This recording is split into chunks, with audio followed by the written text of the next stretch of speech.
Hello friends, welcome back to the YouTube channel dictation club. आज का dictation आनंद मासिक पत्रिका अंक 24 से लिया गया है, जो कि अलग अलग स्पीड 80 शब्द प्रति मिनट, 90 शब्द प्रति मिनट, 100 शब्द प्रति मिनट और 120 शब्द प्रति मिनट की गति से डाला जाएगा। आप अपनी गति के हिसाब से गति का चयन करें और उस डिक्टेशन की प्रैक्टिस कर सकते हैं। इसकी पीडीएफ आपको टेलीग्राम चैनल पर मिल जाएगी, जिसकी लिंक आपको नीचे डिस्क्रिप्शन बॉक्स में मिल जाएगी। और अगर आपको हमारा यह प्रयास पसंद आता है तो वीडियो को लाइक ज़रूर करें और चैनल को सब्सक्राइब कर लें, ताकि भविष्य में आने वाले डिक्टेशंस आपको मिलते रहें। तो ज़्यादा समय ना लेते हुए डिक्टेशन स्टार्ट करते हैं 5 सेकंड के बाद।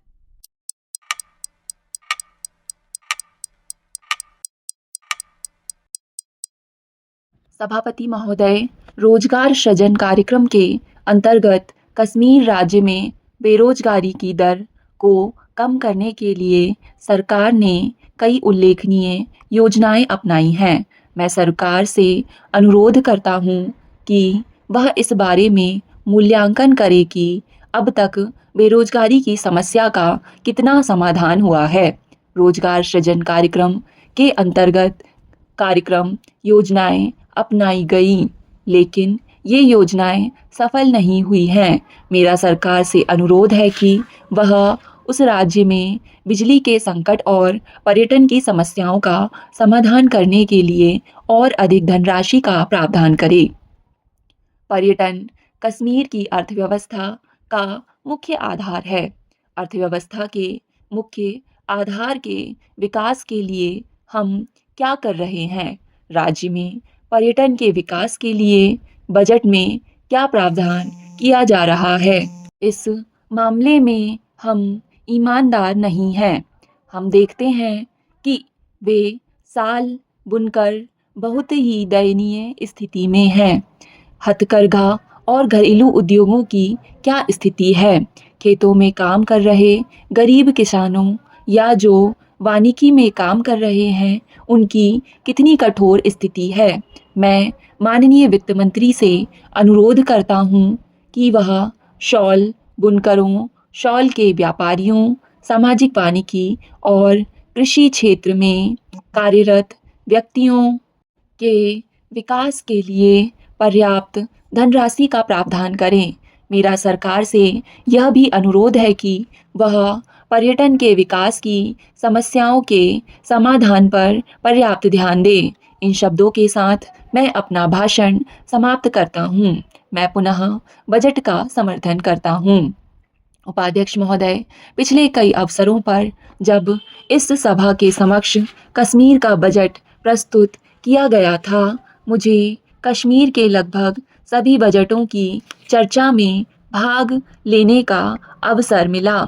यह अवसर अंतिम है जब हम जम्मू व कश्मीर के बजट की चर्चा में भाग ले रहे हैं। इसके बाद, जैसा मेरे मित्र माननीय सदस्य ने कहा है, कश्मीर के लोग और उनके प्रतिनिधि अपने बजट प्रावधानों प्रस्तावों के बारे में अपनी विधानसभा में चर्चा करेंगे, जो वहां हो रहे चुनावों के बाद गठित की जाएगी। महोदय, पिछले सप्ताह मुझे घाटी का दौरा करने का अवसर मिला था। मैंने स्वयं घाटी के बदले में हुए वातावरण को देखा। ऐसा केंद्र सरकार की हाल ही में कश्मीर लोगों के प्रति दिखाई गई निष्कपटता के कारण संभव हुआ है। इसके लिए केंद्र सरकार बधाई की पात्र है।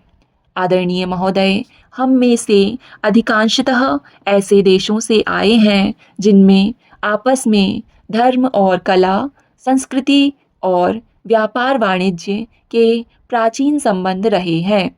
उपनिवेशवाद और गुलामी के अंधकारमय युग में हमारा यह संबंध लुप्त हो गया था। आज हमने फिर से बंधुत्व की भावना और आपसी संबंधों को सजीव बनाया है। पिछले 20 वर्षों में इन देशों में न केवल परस्पर संबंध फिर से स्थापित हुए हैं, बल्कि कुछ सीमा तक क्षेत्रीय सहयोग भी बढ़ा है। हम क्षेत्रीय सहयोग को केवल इस कारण महत्व नहीं देते कि एशिया संसार के किसी भाग के विरोध में है, बल्कि इसलिए कि हमारे सामने कुछ समान स्वप्न और समान कार्य हैं। एशिया जो पहले बहुत सी सभ्यताओं का केंद्र रहा है, अब आर्थिक और प्रौद्योगिकी की दृष्टि से पिछड़ गया है। अधिकांश एशियाई देश प्रायः गरीब हैं। यहाँ के लोगों के भोजन में प्रोटीन और अन्य रोगों से बचाने वाले खाद्य की कमी है। चिकित्सा और स्वास्थ्य संबंधी सुविधाएं बहुत कम हैं। मकान अपर्याप्त हैं और व्यापक निरक्षरता है। जमीन पर जनसंख्या का बोझ बहुत अधिक है। दुनिया की आधी जनसंख्या इस क्षेत्र में रहती है, लेकिन उसके पास पृथ्वी की सतह का केवल 7वां भाग रहने के लिए उपलब्ध है। राजनीतिक स्वतंत्रता मिलने से एशियाई देशों के लोगों में अपनी उन्नति के लिए वैसी ही तड़प है जैसी कि संसार के अन्य विकासशील भागों में बेहतर और अधिक समृद्ध जीवन के लिए दिखाई देती है।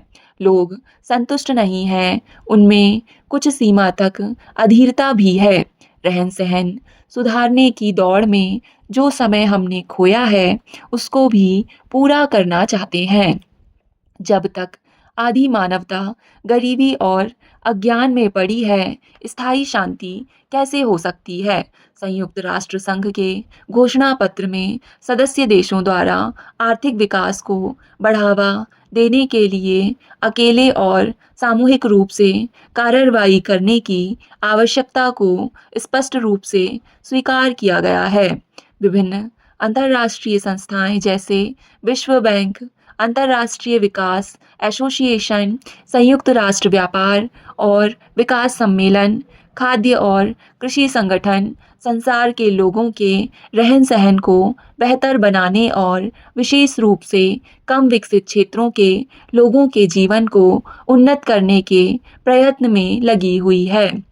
जैसा कि हम जानते हैं, संयुक्त राष्ट्र महासभा ने चालू दशक को संयुक्त राष्ट्र विकास दशक घोषित किया है। आदरणीय महोदय, ऐसा करके इस विश्व संस्था ने आज मानवता के सामने जो सबसे महत्वपूर्ण काम है, उसको स्वीकार किया है, और वह है विकासशील देशों की इस बात में सहायता करना कि वे दुनिया से भूख, रोग और अज्ञान को मिटा सकें, जो हम सबके शत्रु हैं। मेरी सरकार, आपका संगठन यानी एशिया और सुदूर पूर्व के लिए आर्थिक आयोग जो सराहनीय कार्य कर रहा है, उसकी बहुत प्रशंसा करती है। आयोग ने इस क्षेत्र की प्रमुख समस्याओं की ओर संसार का ध्यान आकर्षित करने और क्षेत्रीय तथा विश्वव्यापी आधार पर उनको हल करने के लिए अंतर्राष्ट्रीय आर्थिक सहयोग बढ़ाने का कार्य किया है। हमारा आज का संसार परस्पर निर्भर है। क्या कोई समाज ऐसा है जो पूरी तरह आत्मनिर्भर हो? चाहे देश छोटा हो या बड़ा, चाहे वह विकसित हो या विकासशील, और चाहे उसकी अर्थव्यवस्था कृषि प्रधान हो या उद्योग प्रधान। आज सारी दुनिया एक है, इसकी आशाएं एक हैं, इसकी समृद्धि एक है और इसकी कठिनाइयाँ भी एक हैं। संयुक्त राष्ट्र संघ और उसकी विशेष संस्थाएं दुनिया के एक होने के प्रतीक हैं। अतः मुझे इस बात की प्रसन्नता है कि इकाफे चौथी बार अपना वार्षिक अधिवेशन भारत में कर रहा है। स्टॉप। डिक्टेशन पसंद आए तो वीडियो को लाइक तथा चैनल को सब्सक्राइब ज़रूर करें। धन्यवाद।